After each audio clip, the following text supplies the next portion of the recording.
Pregoneros, bienvenidos a una nueva transmisión más. Es un placer estar nuevamente con ustedes, servidor Iden Rodríguez, transmitiéndoles desde el día de hoy. Nos seguimos encontrando en este miércoles 3 de mayo del 2023. Si nos estás viendo por primera vez, muchísimas gracias por tu tiempo y por tu espacio. Solamente pedimos el apoyo con la suscripción para que cada día podamos ser más en esta gran familia pregonera. Señores, el hartazgo ha llegado hasta estos medios de comunicación y hasta ciertos periodistas que en su momento pues mejor callaban. Fíjense ustedes, hasta dónde ha llegado. En este caso hemos visto cómo el mismo Joaquín López Dóriga en varias veces ha reventado a los dirigentes de cada uno de estos partidos, PRI, PAN, PRD. En esta ocasión se va directo sobre toda la oposición, después de ver lo que pasó el fin de semana pasado, en donde simplemente la oposición renunció a ser oposición. Prefirieron seguir haciendo sus ridiculeces en el Senado de la República y, como en su momento lo dijo Joaquín López Dóriga directamente a una senadora, sus payasadas, hacer oposición. Y permitieron que Morena saque estas 20 reformas. Pues el señor Joaquín López Dóriga se hartó de la oposición y se les fue con todo, en donde le dice que no existe un liderazgo y no lo va a existir. Ya anda molesto el teacher. Escuchen ustedes. Bueno, tengo aquí tengo aquí este libro, nuevo libro de Jorge Cepeda Patterson, a quien le mando un gran abrazo con cariño y respeto. El escritor, periodista. Jorge Cepeda escribe La sucesión de 2024. Después de AMLO, ¿quién? Editado por Planeta. Y entonces, de lo que he podido leer, que es muy poco, pero sí he leído por tramos, que Claudia Sheinbaum, para Jorge Cepeda, sería la candidata del presidente López Obrador a la presidencia. Pero viene un análisis muy detallado y muy interesante. Además, se lo va a chutar en un día. ¿Por quién votarían los mexicanos en 2024? Dice: para muchos la permanencia de Morena pareciera ser una promesa cumplida. Yo estoy de acuerdo, ¿sí? Se va a quedar Morena. Claudia Sheinbaum sería la primera presidenta de esta nación. Marcelo Ebrard consumaría una carrera política construida con récords y bomberazos. Y Adán Augusto López Hernández resultaría una sorpresa calculada.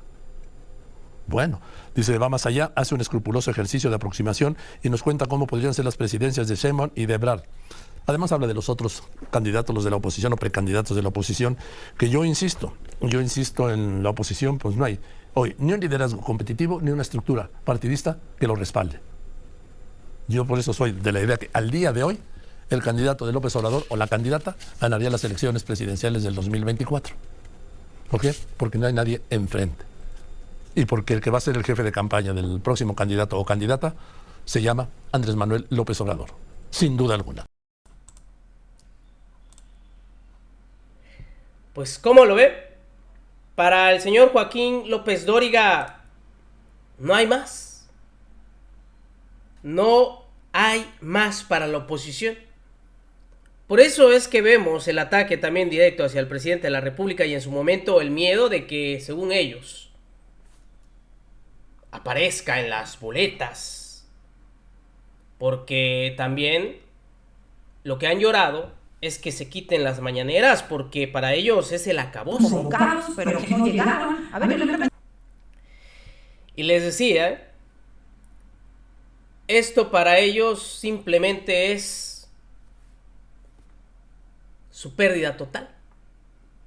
Pero lo que vimos el fin de semana, y con esto lo quiero cerrar, no sé ustedes qué opinen, a mí se me hizo muy buena la columna de Álvaro Delgado, en donde, sí, la oposición rendida y lo más ridículo, que renunciaron a ser oposición.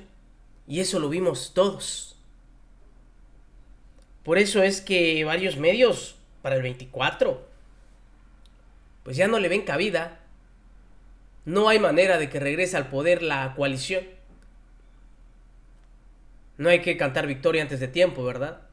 Pero viendo también los personajes que se quieren promocionar o los que ya se están promocionando por parte de la oposición para ser la cara de cara al 24,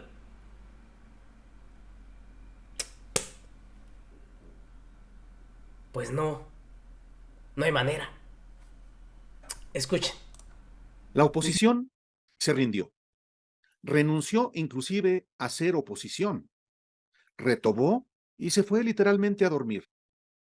La historia parlamentaria de México no registrará presencia ni voz opositora en el Senado cuando Morena y sus aliados, con el presidente de México, Andrés Manuel López Obrador, como el coordinador de facto, aprobaron con su mayoría sus prioridades legislativas, quizá las últimas del sexenio. La oposición se rindió. Mientras todos sus compañeros dormían tras la pijamada, en la que retosaron extasiados, solo 2 senadores panistas de la minoría opositora acudieron al recinto alterno de Xicoténcatl. Xóchitl Gálvez, quien se encadenó a una curul del salón de plenos, solitaria, y Damián Cepeda, quien observó toda la sesión desde un rincón, pero tampoco pasó lista ni pidió hablar sobre el cochinero legislativo en curso, como lo llaman los opositores. El bloque de contención, como pomposamente se hacen llamar las bancadas de la minoría que conforman PAN, PRI, PRD y un grupito de panistas desplazado que se define como grupo plural, no contuvo nada y se dejó avasallar.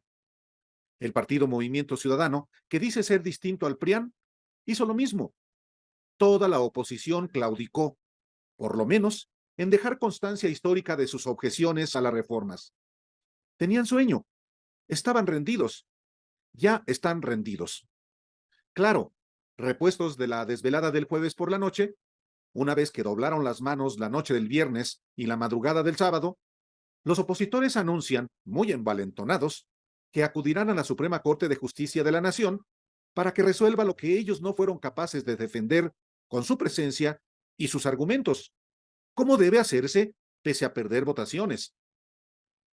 Hasta este lunes, no hay una explicación pública a la sociedad, o al menos a quienes votan por ellos, de las dirigencias de esos partidos sobre la ausencia de sus grupos parlamentarios en la sesión del Senado que inició la noche del viernes, que tendría que implicar hasta el descuento de su sueldo de ese día, porque se les paga por legislar y también por oponerse a que se legisle si así lo considera su táctica parlamentaria.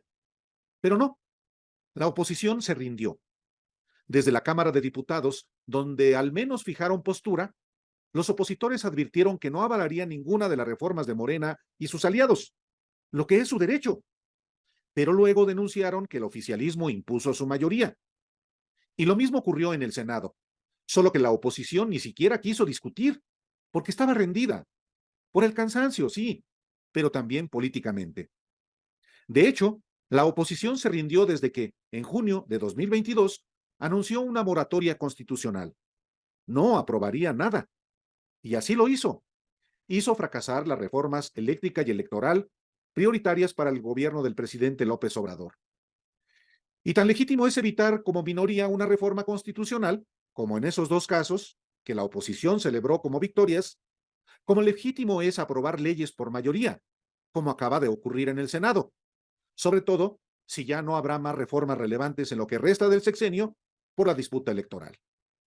Ahora la oposición que se rindió alega que se aprobaron leyes sin haber quórum en el Senado. Está probado que lo había, y por eso se inició la sesión.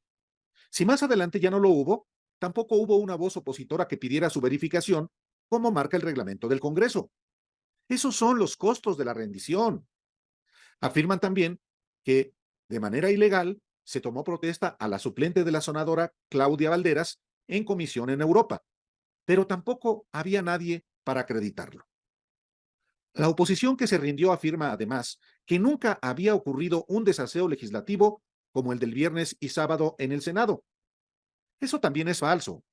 Las reformas de Carlos Salinas con el PAN, como en lo electoral, son monumentos a la prepotencia y a la exclusión. Y las reformas económicas de Ernesto Zedillo con el PAN son otro tanto. En 2013, en un ejemplo más reciente, Así o más. Tenemos a una oposición que no es oposición. No sabe ser oposición. Y eso es lo que simplemente ha llevado a estos partidos políticos a ir perdiendo cada una de sus gobernaturas que están o han disputado. Se viene la grande, en la 24. Y tal parece que no hay cabida para estos partidos.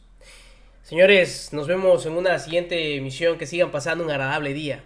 Servidor Irving Rodríguez transmitiéndoles desde su canal. Recuerden, la información está ahí y depende de todos nosotros el pregonarla. Nos vemos en una siguiente emisión.